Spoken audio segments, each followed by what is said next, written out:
Welcome back, friends.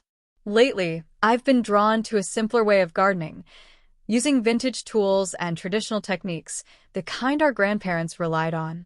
No plastic gadgets, no fancy machines. Just the basics. It's slower, more hands-on, and honestly kind of refreshing.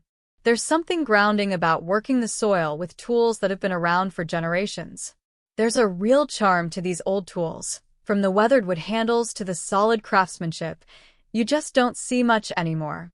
I think that's part of what draws me in, the simplicity, the durability, and the connection to a slower pace of life. Modern gardening definitely has its perks, but it can also feel a little disconnected. We've got all these gadgets that promise to make things faster and easier, but sometimes it feels like we're missing the point. Gardening isn't just about results. It's about the process. The daily care, the patience, the little joys that come from doing it all by hand. Let's talk about a few vintage tools that have truly stood the test of time. Take the classic hand trowel, for example. It's been a gardener's go-to for planting, digging, and transplanting for ages, and with good reason. A solid, well-balanced trowel doesn't need upgrades. Same goes for the garden hoe.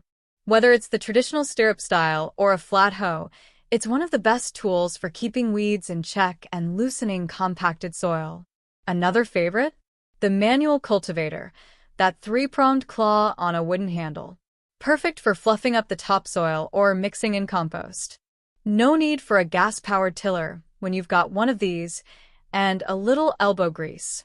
And let's not forget hand pruners, the good old-fashioned kind with heavy steel blades and a satisfying snip. They may not come with spring-loaded grips or cushy handles, but they get the job done and last forever if you take care of them. These tools aren't just useful, they carry a kind of heritage. They remind us that gardening doesn't have to be complicated or tech-heavy. It can be quiet, simple, and deeply rewarding.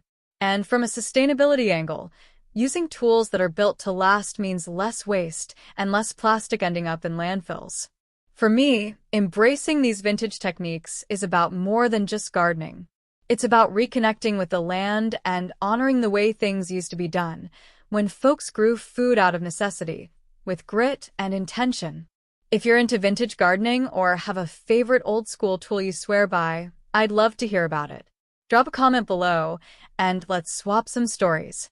And if you're just getting into this style of gardening, stick around. I've got plenty more videos with tips, inspiration, and ideas to keep you digging.